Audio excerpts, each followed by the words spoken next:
It is absolutely normal that everybody who gets born into this world has an urge to grow. On the one side, there is like a natural biological growth that is going hand in hand with being born into this world. That's why we are all getting older. Our mass body-wise is increasing. So there is one type of growth physical-wise.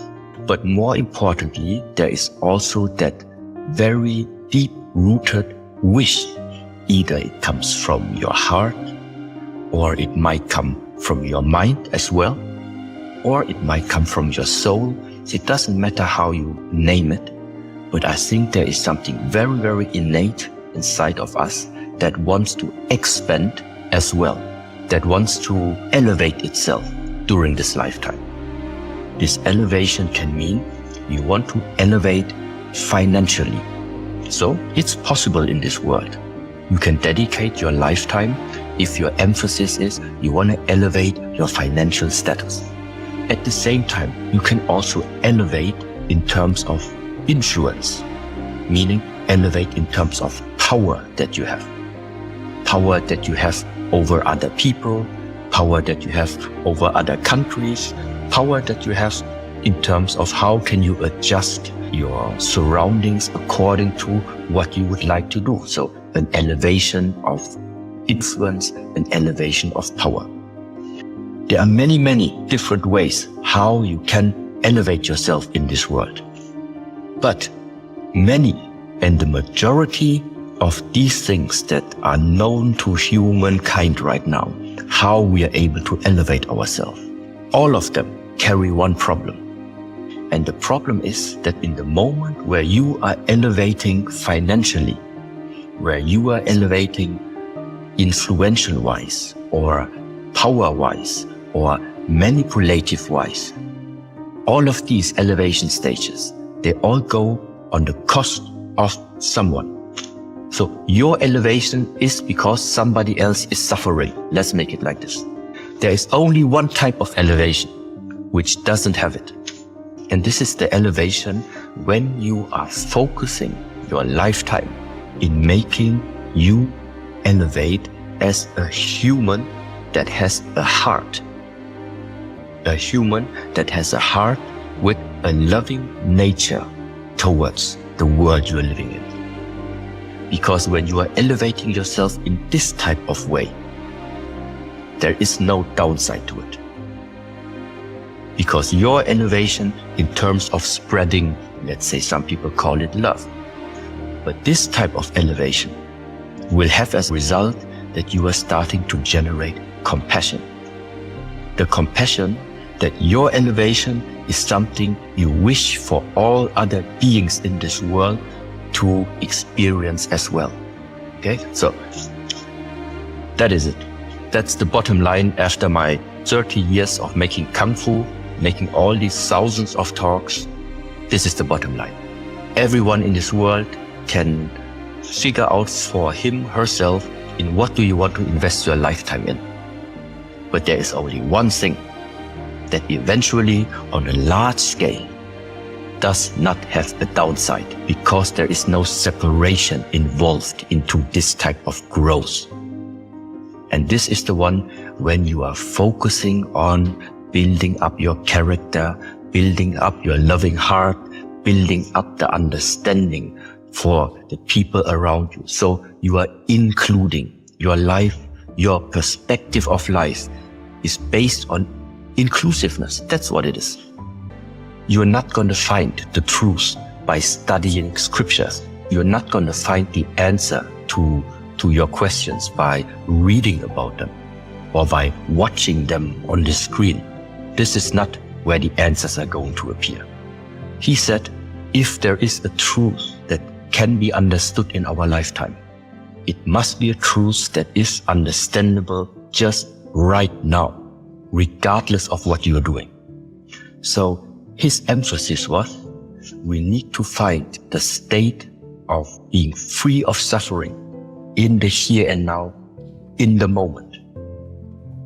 And in the moment also meaning right now that it is based on regardless of what you are doing. And his suggestion, therefore, was to experience the states of being free of suffering. One way to cultivate this are the so-called meditative practices. And these meditative practices literally put you simply in the here and now. Being in the past too much, thinking about what happened to you last year, how people insulted you last year, what you lost last year. So that means right now, the two of us talking, but my mind being in the past is one way how I can at the moment suffer. But it happened last year. But right now you're still suffering. Why? Because your mind is in the past. Okay. Now we don't know what the future is going to bring. I don't know what this year and how this year is going to evolve, in which countries and regions in this world the next war is going to break out. So of course, in a way, I could be worried already about, what's going to happen next week, and what will I do when they come into my country. So at the same time, you can recall the sufferings also by spending too much time dwelling or jumping into the future. So being in the past, being in the future, both of them are already sources where you're going to find suffering. As long as there is separation existing, separation from the present to the past, from the present to the future, from you to your surroundings, from good and bad, from having and losing, from living and dying. So the more your mind is based on either this or that, so the more you see this separation, the higher the chances are, if you cannot find a way how to unite them, then it is automatically related to suffering. I cannot give anything if I don't have it. If something is really supposed to come from me, I must be in possession of it. So this is the starting point. If I want to bring something into the world, if I want to bring peace into the world, whatever it is, my understanding is that I need to cultivate whatever I think is missing in the world inside of myself first. Because if you don't know how peace feels, how do you want to bring something into the world that you yourself don't even know how it feels? Same as like you want to bring balance to the world, but you don't know how balance feels. And this is now really important why I'm emphasizing this feeling so much. It is like you can explain to a child who is the first time on the bicycle how he is supposed to ride the bike. In order to ride the bicycle, you need to have balance. So how do you now teach it to the child? Of course, you can say, watch that your weight distribution is evenly distributed. I don't know, like 25 left, 25 right, 25 front, 25 back. The point is, it doesn't matter how you try to teach it to the child. There is only one moment when you know now he or she understood it. And this is the moment when you see the child can ride the bicycle a few meters by himself. So that means there is something that the child is discovering, feeling the balance of the bike. It's not about understanding it, it's about sensing what means balance. Balance is nothing like to talk about the balance of yin and yang. Yeah, the question is, how does it feel when yin and yang are in balance? And in the same way, when balance is a feeling, peace is a feeling, love is a feeling, gratitude is a feeling, compassion is a feeling. I think if you do not feel deep appreciation and love for your own life first, meaning appreciating that you have the possibility of existence right now, appreciating the possibilities that have been given to you, finding yourself inside the human body.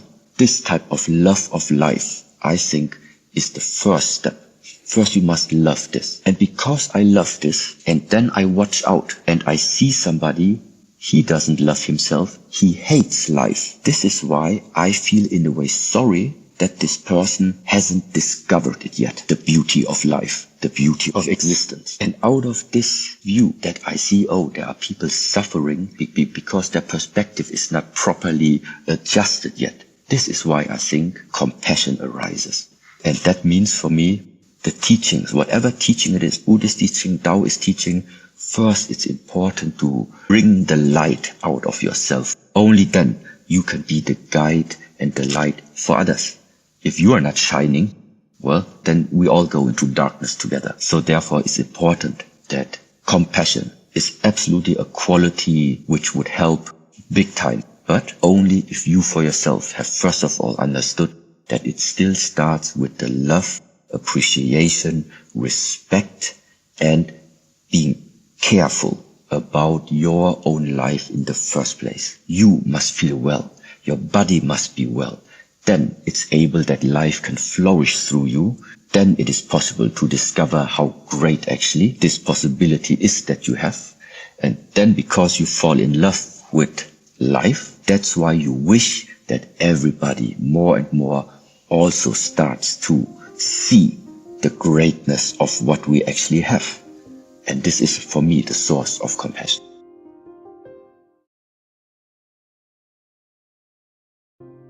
What type of character are you? Do you have patience? Do you have discipline? Do you have willpower? This is the question. Every human being has something, we have something inside of us. Some people, you would say, they have discipline, other people, they don't have it. Some people have gratefulness, other people don't have it. Some people have a natural sense of respect, other people don't have it. So the question is it coincidence that you are born with respect or that you are born with discipline? Or is these character traits something that need to be and can be developed inside the human being? Because if you are disciplined, you're going to have this discipline because it's part of your character. You're going to carry it on for whatever you are doing. Going to school, going to university, having your first job, building up your own company, doesn't matter what it is. So we humans are beings of habit. The question is, if 20 years long you lived a type of life where there was not a lot of discipline involved, you can still develop it, of course, in the 21st years and onwards. But before that, we have to somehow balance out these 20 years of your habit of being undisciplined. What it means is, the older you get, the more habits you already have, the more difficult it will become to change any of them.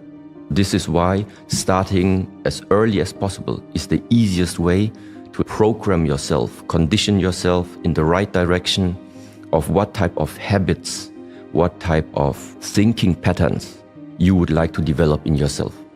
Sometimes when people are starting to study or starting to get involved into any type of ancient practices or ancient teachings, like Buddhism, Taoism, these ancient philosophies were developed in a different culture. It's not the Western culture where all of these things were developed.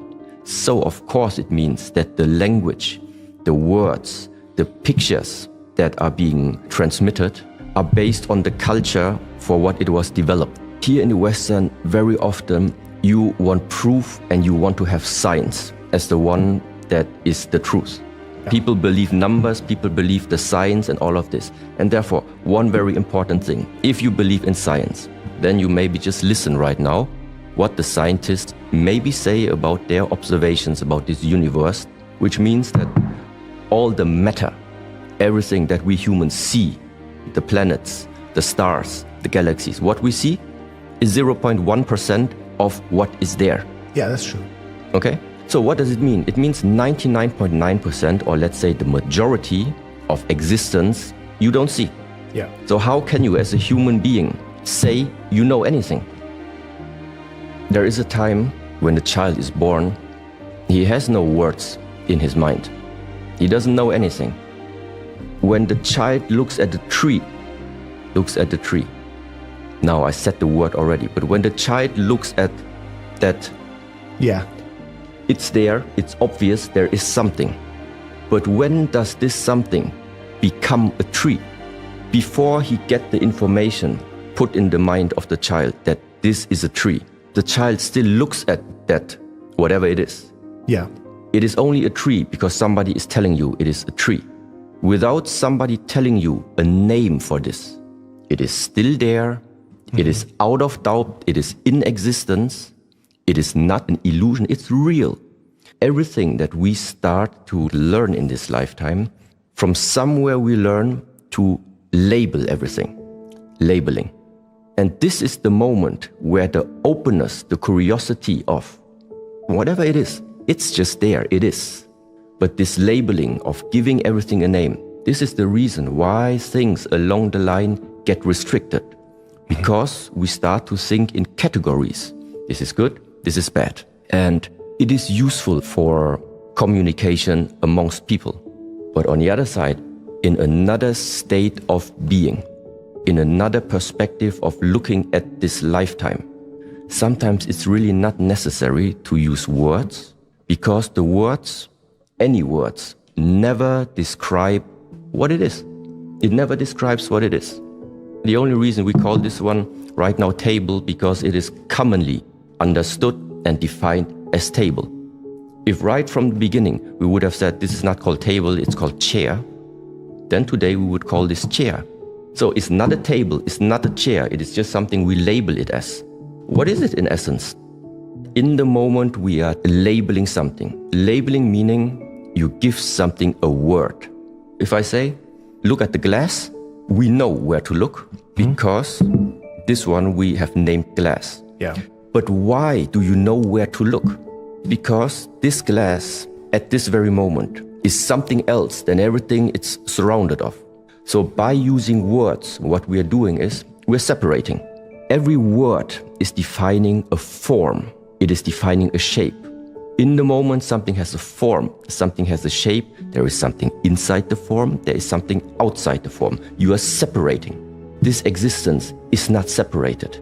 Let me give you an example. If you look out right now, what do we have? Do we have day or night? Even if we look right now out and you say it's day, it is only day based on our perspective, because we are right now here in Europe. Yeah. But at exactly this point in time, it's day and night at the same time on the perspective I'm talking about. Day and night exist at the same time. This part of the globe, we have day, other part of the world right now is night. At the same point in time, we have both. There is no chronology between now is day, later is night. Day and night coexist at the same time. Right now, we can sit here. We call this life. We all wish that now we have life. We hope this life is going to be 70, 80, 90, maybe 100 years long. And after these 100 years, then death can come. Yeah. Death and life is not a chronology. Who gives you the guarantee? Not right now. No matter how healthy you're living, you get a heart attack right now. Where's the guarantee? I don't have one. It's one of my fears. Yeah. Me, I don't have it either. I don't have the guarantee. I don't know every morning if I wake up. Death is not coming later. Life and death simultaneously at the same time. So using this type of perspective, success and failure, there is no successful person I know in this world who does not at the same time has success on this side and can prove to me on the other side all of the failures that eventually led to his success. True. So what it means is to live in a world where you think that we are living in a world which is about life. It is about light. It is about moving upwards. It is about successful. It is about beautiful. It is about higher, faster, better. This type of propaganda of making the human believe this life is one-directional and that you can choose, I think is a misconception. And one day I feel the very hard reality is going to come. And the reality is that this one and this one, losing, failure, letting go, dying, getting sick, it is a part of every human being's lifetime. Now, just looking at the world, what is it that is propagated? Where is all the energy of the human being going? It only goes in this direction because it feels comfortable. Security. Insecurity is nothing. Uncertainty is nothing that you feel comfortable to deal with it. But what I'm saying is, this and that, they belong together. There is no way out. And the earlier you start to realize this, the more real your view about this existence, about your life becomes. And what it means is you start to appreciate way more what you have right now instead of running around, starting to chase some things over and over again to afterwards realize you come alone, you go alone. Very simple. We talk a lot about mindset. It's all about mind. This is the essence of the Shaolin practices, not to forget. This is the essence. This is where all of the beautiful forms, the hardening, the fighting aspect of it, where at the end, all of it boils down to the point, how much have you understood about your life during this lifetime that you have available? That is the core.